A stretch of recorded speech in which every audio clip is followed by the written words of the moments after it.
Assalamualaikum warahmatullahi wabarakatuh. Perkenalkan, nama saya Eka Putri Apriliani dengan NPM 2023-110121, Prodi Teknik Informatika.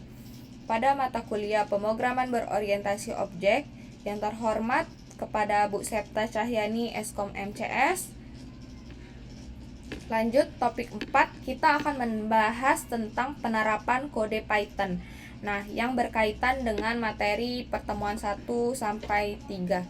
Di mana pertemuan 1 sampai 3 itu ada pengenalan Python dasar sintaks, variabel, konstanta dan tipe data.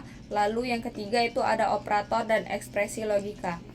Nah, langsung saja di sini sudah saya siapkan soal-soalnya yang akan kita jawab dan kita analisis sesuai yang sudah dibuat. Kita ikuti saja sesuai soal, di mana yang soal pertama membahas tentang variabel, string, dan output. Di sini kita disuruh membuat sebuah program untuk menyimpan data produk dan menampilkannya.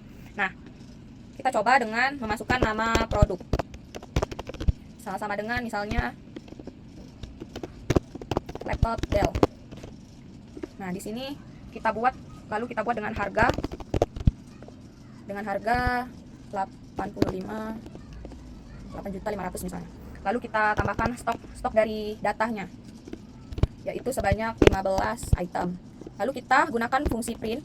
Nah, print ini untuk menampilkan sebuah data yang sudah kita tulis di atas ini. Nah, jadi print ini kita akan gunakan dengan misalnya agar lebih rapi, kita tambahkan dulu seperti ini. Nah, data produk. Oke. Lalu kita print. Nah, ini kan sudah ada, jadi kita ikuti saja sesuai dengan yang Google Colabs ini. Lalu kita jalankan. Nah, di sini terdapat sintaks. Di mana sintaksnya? Nah, ini ada nama produk. Seharusnya nama produk ini tidak boleh ada spasi. Jadi kita harus menggantinya dengan underscore bawah seperti ini. Coba kita jalankan lagi. Tapi ini masih di nama produk ini. Oh, ini namanya harus sesuai. Nama produk. Nah, ini adalah outputan dari sebuah data dan menampilkannya dengan fungsi string. Lanjut, yang soal kedua kita akan membahas tentang operator penjumlahan belanja, yaitu menghitung total belanja dari 3 item dengan harga yang berbeda. Nah, kita tuliskan saja di sini misalnya harga buku. Harga buku. Nah, di sini sudah ada harga buku, jadi kita ikutin saja harga buku. Misalnya satu item itu 50.000. Lalu kita tulis harga pulpen dan harga pensil. Nah, kita ikutin aja ya. Harga pulpen misalnya. Pulpen yaitu 15.000. Lalu ada harga penghapus yaitu sekitar 8.000 aja. Nah, untuk mencetaknya kita akan menggunakan operator penjumlahan, di mana kita akan menulisnya seperti ini. Kita tulis saja dulu total belanja, kita ikuti saja di sini. Nah, ini. Tapi kita mau menggunakannya ada total akhir misalnya. Menampilkan item buku dan nah, kita ikuti saja. Lalu kita lihat outputnya. Nah, maka output akan mengeluarkan berikut, ada string dan integer. Lanjut, kita akan menggunakan operator pengurangan, di mana kita akan menghitung uang kembalian pembeli. Sini kita tuliskan saja misalnya harga barang asli, harga dari suatu barang, misalnya kita ikutin saja sesuai yang Google Colabs ini, lihat. Nah, kita ikutin saja. Nah, di sini kan menggunakan operator pengurangan, dia menggunakan operator pengurangan sesuai yang sudah kita pakai, operator pengurangan uang kembalian. Lalu kita lihat outputnya, apakah dia akan, nah, outputnya sama seperti, kita akan, ini baru mengeluarkan harga barangnya saja, belum ada uang kembalian, jadi kita harus menambahkannya dengan print misalnya, print uang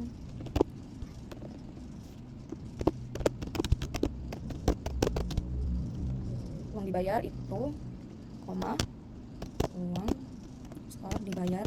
Kita akan, ini fungsinya untuk memanggil item yang ada di sini. Ini tulis dulu print ya.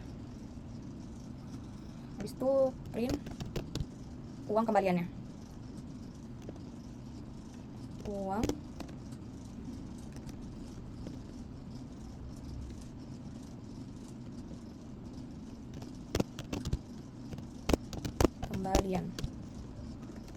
kembalian, koma, kita memanggil ini itemnya, kita salin saja langsung ctrl-c, kita tulis ctrl-v. Kita jalankan, apakah hasilnya akan sama atau akan error. Nah, ini adalah hasil outputan yang sudah kita tulis di sini. Jadi ini relate ya teman-teman. 10.000 dikurang dengan 15.000 itu hasilnya 5.000. Jadi uang kembalian pembeli itu adalah 5.000. Lalu kita lanjut menggunakan operator perkalian, di mana kita akan memulai codingannya misalnya dengan yang tadi harga asli untuk menghitung diskonan. Misalnya diskonan itu 25%. Jadi kita menggunakan float 0,25. Tulis saja harga asli itu sama dengan misalnya 200.000. Lalu diskon persenannya itu misalnya diskon persen sama dengan 0,25 atau 25%. Nah, kita akan menggunakan operator perkalian di mana kita akan melihat potongan harganya, misalnya potongan harga itu di mana harga asli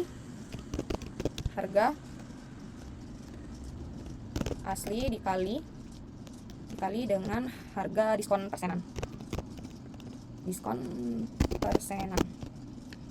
Nah, untuk mengetahui dari harganya, jadi kita akan tulis juga harga akhir untuk menempelkan semuanya. Kita akan menggunakan operator pengurangan, yaitu di mana harga asli dikurang harga potongan. Kita aja ini tidak usah apanya, misalnya kita tulis aja diskonan. Kita run. Oke. Nah, ini sudah mengeluarkan outputnya, di mana ini menggunakan tipe data float. Dia akan menghasilkan koma seperti ini. Oke, lanjut pada operator ke-6, kita akan menentukan sisa bagi di mana ganjil dan genap. Kita tulis saja misalnya harga, misalnya angka, kecil aja, angka sama dengan 17. Lalu ada sisa bagi di mana itu akan dibagikan dengan 2. Nah, kita ikutkan saja. Nah, apabila dia mempunyai sisa bagi 0, maka bilangannya adalah genap, dan jika sisa baginya itu 1, maka bilangan adalah ganjil. Kita silangkan dulu. Maka bilangannya akan ganjil. Kita lihat outputnya apakah bilangan ganjil ya. 17 adalah bilangan ganjil, maka sisa baginya adalah 1. Lanjut ke operator pangkat, di mana kita akan memulai codingannya dengan misalnya menghitung luas persegi dengan sisi tertentu. Nah, sisinya kita tulis yaitu 12 misalnya. Lalu kita tulis juga luas dari perseginya. Luas persegi yaitu, kita tuliskan dulu ya, sama dengan sisi dipangkatkan 2. Dimana kalau pangkat itu bintangnya ada 2, sedangkan perkalian itu bintangnya adalah 1. Nah, ini kita menggunakan operator pangkat. Luas persegi dengan keliling persegi misalnya. Nah, kita ikuti saja dari ini, kita lihat. Nah, ini adalah hasil yang sudah dikeluarkan dari apa yang kita codingkan. Ini worth it ya. Luas perseginya 12 dipangkatkan 2 menjadi 144. Lalu keliling perseginya 12 dikalikan dengan 4 yaitu 48. Lanjut ke soal operator nomor 8, perbandingan sama dengan. Sini kita tulis saja misalnya memverifikasi username dan password, di mana kita harus sama apa yang kita inputkan dan apa yang kita outputkan. Jadi harus seimbang dan sama. Nah, di mana misalnya username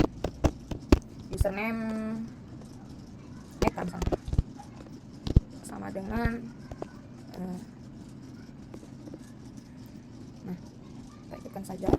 Nah, ini kan username saya, jadi saya harus menginputkan juga sama username inputan misalnya. Nah, username input kita type aja. Nah, ini adalah operator sama dengan, di mana apa yang kita inputkan akan mengeluarkan outputan yang benar. Untuk masukkan username, kita tes misalnya Eka, tapi passwordnya salah, itu 345, maka dia akan error. Coba kalau 1 2 3 4 5. Nah, login akan berhasil. Oke, itu adalah operator perbandingan, di mana inputan harus sama dengan apa yang di-outputkan. Lalu soal ke-9 kita akan membahas tentang operator perbandingan tidak sama. Kita tulis saja di sini misalnya mengecek 2 inputan yang berbeda. Kita masukkan saja yang tadi, misalnya email dari user, di mana itu misalnya eka@gmail. Oke. Lalu nanti email user, lalu email admin misalnya. Email user sama email admin itu tidak sama. Nah, maka kita menggunakan if jika email user tidak sama dengan email admin, maka dia akan mencetak email tidak sesuai. Mari kita akan mencobanya.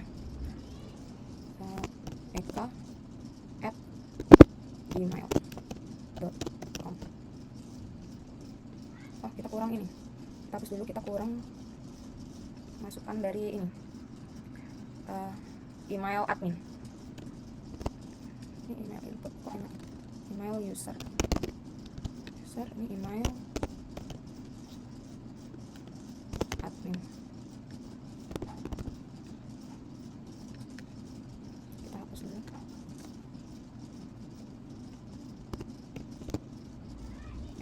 Masukkan inputannya, yaitu kita ikuti saja .com.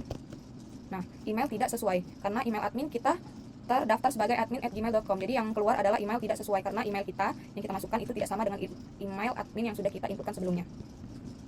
Lanjut ke operator perbandingan lebih besar, di mana kita akan memulai dengan menentukan siswa dengan nilai tertinggi. Misalnya yaitu nilai nama dulu ya.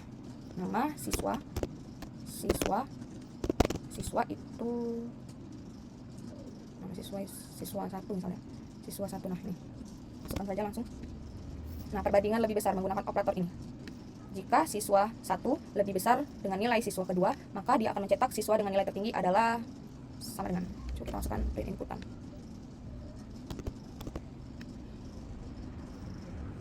Else-nya yaitu print dengan nama siswa 2 dengan nilai siswa. Kita ganti ke nilai.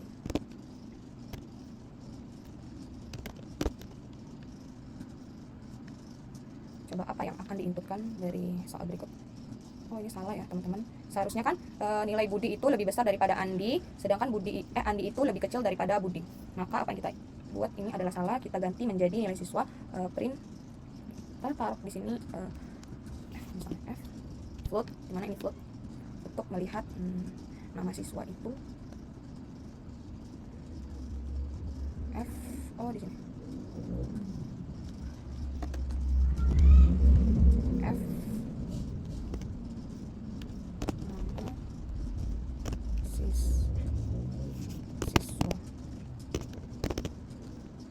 siswa nama siswa 1 misalnya itu memiliki, tetap saja ini kita tulis memiliki nilai tertinggi, yaitu kita taruh di sini nilai siswa 1. Nah, sedangkan else-nya yaitu kita tuliskan saja, kita salin yang ini.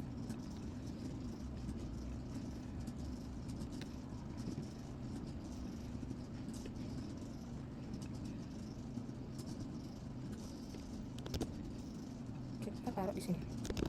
Tapi else-nya ini kita hapus. Yaitu kita ganti dengan 2, lalu ini adalah 2. Nah, coba kita lihat outputnya bagaimana. Nah, nama siswa harusnya kita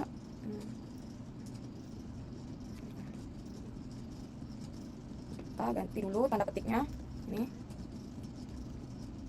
Nah, coba. Nah, ini kan valid, jadi kita tidak usah menambahkan ini.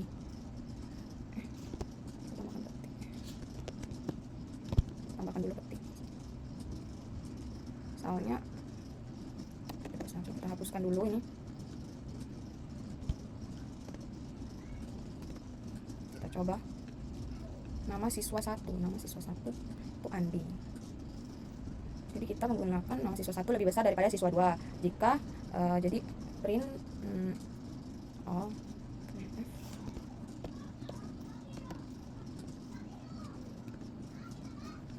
kita manggil ini nama siswa. Jadi kenapa dia tidak mau? Oh, harusnya ini. Sini.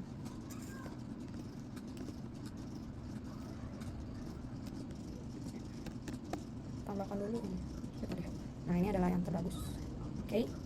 Kurang ini ya. Misalnya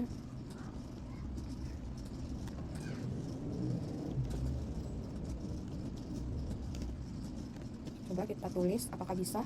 Oh, ini tidak bisa. Oh, ini. Nah, nama siswa 2 memiliki nama tertinggi dari siswa. Kalau ini berarti kan dibagi 1. Kita manggilnya apa ya? Berarti ini benar yang tadi. Oh, ini.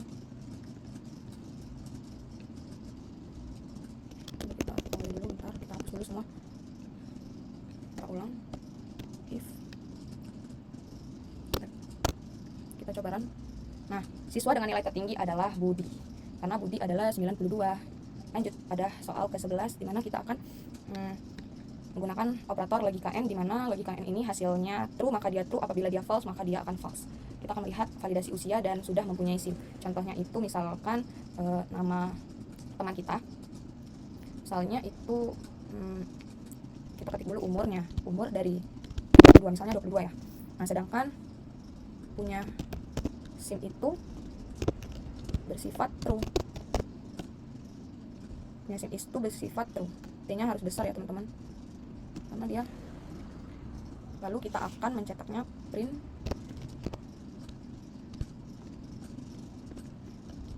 umur dari si yang punya print umur, panggil operator umur, lalu kita akan print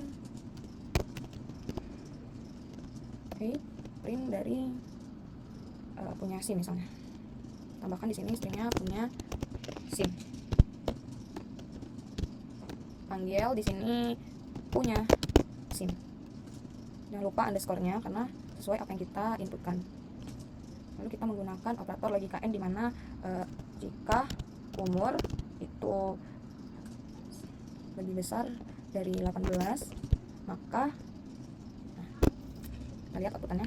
Nah, umurnya 22, lalu kita mempunyai SIM itu bersifat true. Kita lihat di sini dengan logika n, di mana umur 18 itu sudah bisa memenuhi syarat membuat SIM. Sedangkan kita inputkan di sini umurnya itu 16, maka outputannya akan memberi Anda tidak memenuhi syarat untuk membuat SIM. Lanjut ke operator logika OR, di mana kita akan cek apakah pembeli bisa dapat cashback atau tidak. Misalnya membernya premium. Membernya premium itu sifat false. Sedangkan belanja dia itu di atas, kalau kecil saja, belanja dia di atas 1 juta. Di atas 1 juta. 1 juta. Itu bersifat true.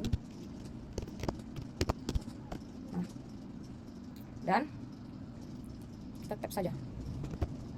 Kita lihat outputannya. Nah, di sini kan menggunakan operator OR, di mana OR itu apabila kita bersifat false maka dia true, apabila dia false maka dia false. Ini adalah outputannya, dia akan mendapatkan sebuah cashback dari si pembeli, antara penjual dan pembeli. Lanjut ke soal nomor 13, di mana ini adalah operator logika NOT, di mana NOT itu logika terbalik, yaitu apabila dia false maka dia true, apabila dia true dia akan false. Kita akan melihat misalnya cek kehadiran status siswa, di mana kita tulis di sini misalnya siswa hadir dengan sama dengan false. Lalu kita lihat misal kita print dulu status kehadiran misalnya, status dari kehadiran siswa tersebut.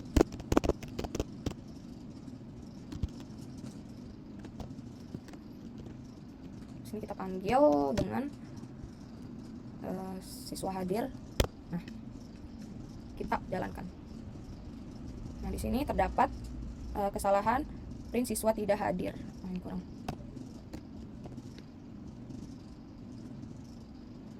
Nah, ini kan apabila dia salah maka dia salah. Jadi kita kan salah. Apabila dia salah maka siswa itu bersifat benar. Jadi kita lihat, kita panggil menjadi if not. Siswa tidak hadir maka catatan absensinya benar. Apabila dia hadir maka absensinya tidak terlihat. Ya, lanjut ke operasi lengkap, misalnya list. Di sini list itu adalah membuat sebuah data untuk menyimpan dan menambah, menghapus ataupun mengubah. Di sini kita akan mencoba mengerjakannya untuk mengelola daftar playlist musik. Misalnya kita tulis saja di sini playlist dari sebuah musik itu. Misalnya Dewa 19. Kalau list kita harus menggunakan operator ini untuk menambah sebuah data, untuk membuat sebuah data. Nah, kita tulis Dewa 19,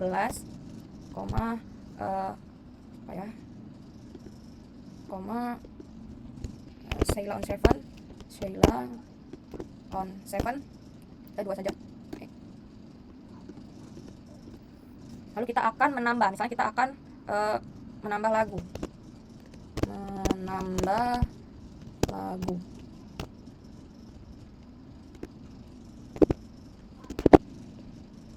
Sini kita menggunakan playlist itu Appen.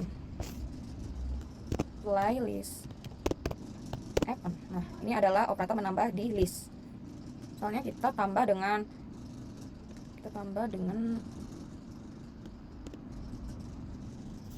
apa ya? Kita tambah dengan Maher Zain misalnya. Maher Zain. Ini kita print dulu tadi. Print sama dengan dapat playlist musik kayak gini.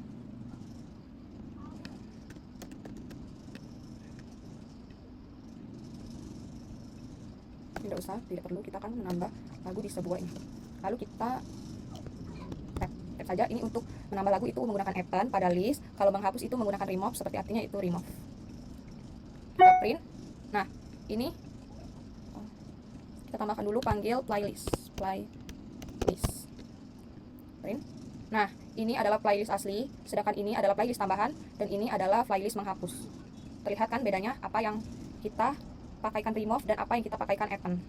Nah, kalau untuk mengubah, kita cukup panggilkan. Kalau mengubah sebuah lagu, kita akan menggunakan memanggil sebuah key-nya, playlist. Nah, dimana ini 0 ini adalah dari sini. Ini kan sudah dicetak, lalu kita menambah. Lalu kita akan mengubah Maher Zain. Nah, Maher Zain dan Maher Zain. Kita mengubah dari Dewa 19 ke Maher Zain. Lanjut, kita bahas ke soal 15, itu tuple, di mana tuple ini adalah bersifat immutable yang tidak bisa diubah dan bersifat tetap, adalah data tetap.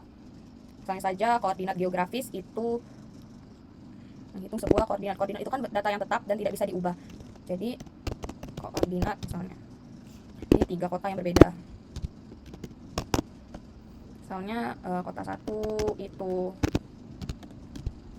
Palembang. Kota 1 itu Palembang. Kalau tuple kita menggunakan tanda kurungnya seperti biasa. Sudah tuh, tambahkan koma untuk menulis koordinatnya, misalnya 6578, 6666777. Terserah ya, kita coba aja dulu. Tab. Nah, untuk kita print dulu ya. Print dengan koordinat kota 1, kota 2, dan kota 3. Lalu itu ada lintang dan bujur, di mana kita kan menuliskan lintangnya. Lintang di mana lintangnya itu adalah ini adalah bujurnya. Lintang di kota ini misalnya. Kota underscore 1. Kota 1 itu 1.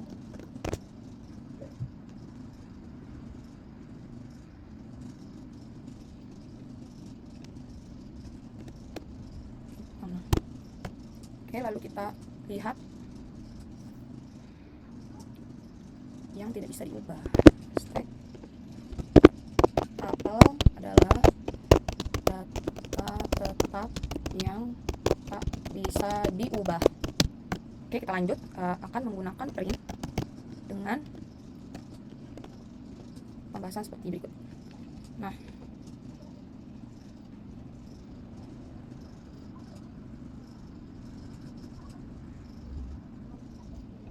kita print saja. Ini error. Nah, apabila error yang sangat tidak relevan, itu bisa kita gunakan dengan AI Gemini. Ini bisa sangat membantu bagi teman-teman yang sudah sangat membutuhkan dan bisa untuk dipakai.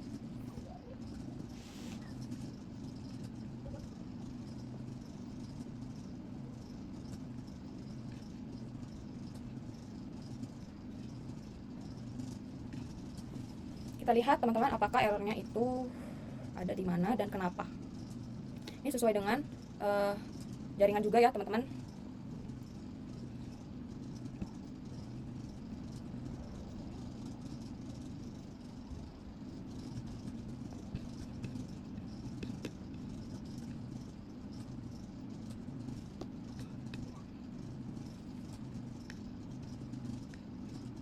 Kita lanjut dulu mengingat waktu yang sangat-sangat singkat.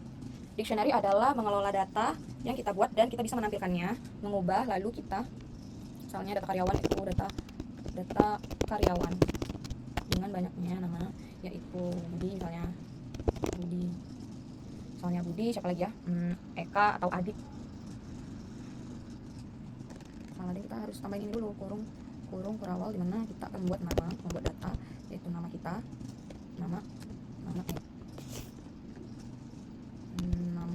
misalnya Eka. Saya punya jabatan misalnya, jabatannya itu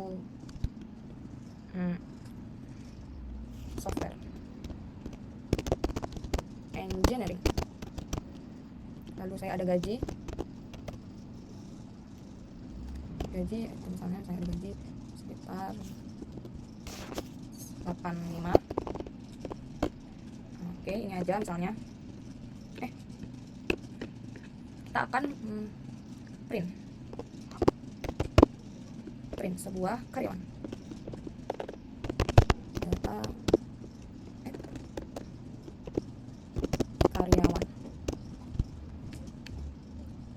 karyawan. Oke. Misalnya print nama,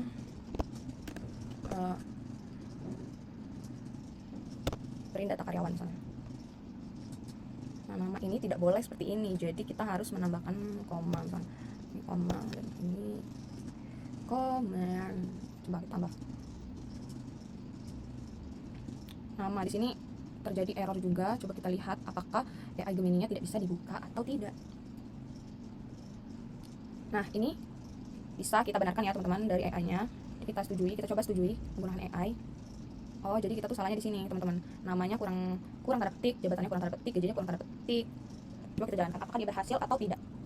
Nah, nama yang dihasilkan itu bisa, kalau kita mau mengubah dari dictionary itu menggunakan mengubah data, misalnya mengubah data dari dictionary itu kita menggunakan memanggil ini. Nah, memanggil dari sebuah panggilan ini, nilainya.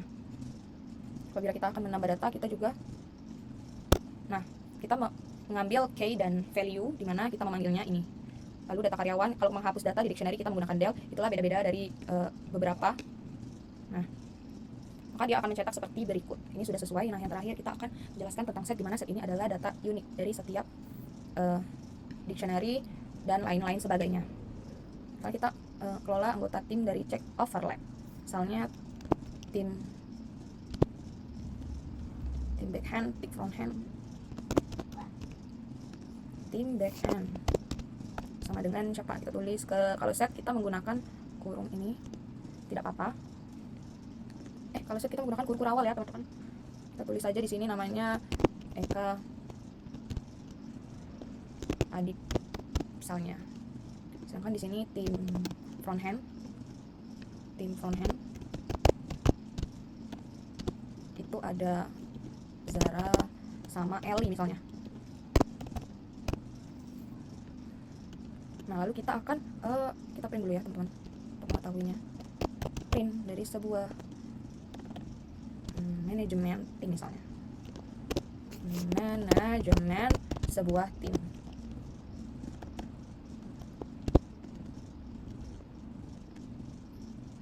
Kita ini dulu, karena kita lupa menggunakan tanda petiknya. Misalnya, nah, kita tag aja. Oke, ini akan menampilkan sebuah dari nama-namanya. Kenapa dia error? Apa yang salah dari? Ini salah guys. Printnya harusnya print bukan petin. Jadi kita ganti aja di sini jadi print. Kita coba jalankan lagi. Nah, ini adalah data yang sudah kita buat. Lalu apa data uniknya? Kita akan menggunakan mengecek yang unik, anggota yang hanya ada di backend. Misalnya, anggota yang hanya ada backhand, yaitu, nah, sedangkan anggota yang ada di fronthand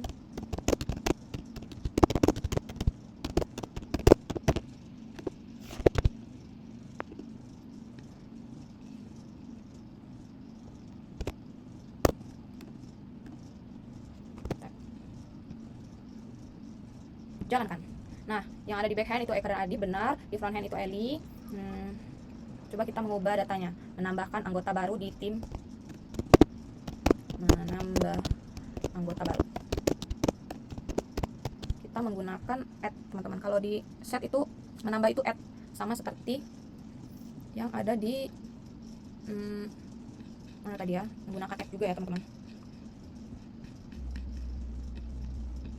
Kita tambahkan V misalnya. Nah, dia akan menambah menjadi 3. Oke teman-teman, mungkin itu saja yang dapat saya sampaikan, mengingat waktu yang sudah sangat panjang dan sangat-sangat tidak relevan lagi untuk dibahas.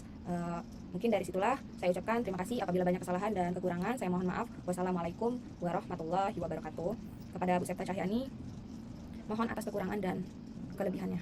Wassalamualaikum warahmatullahi wabarakatuh.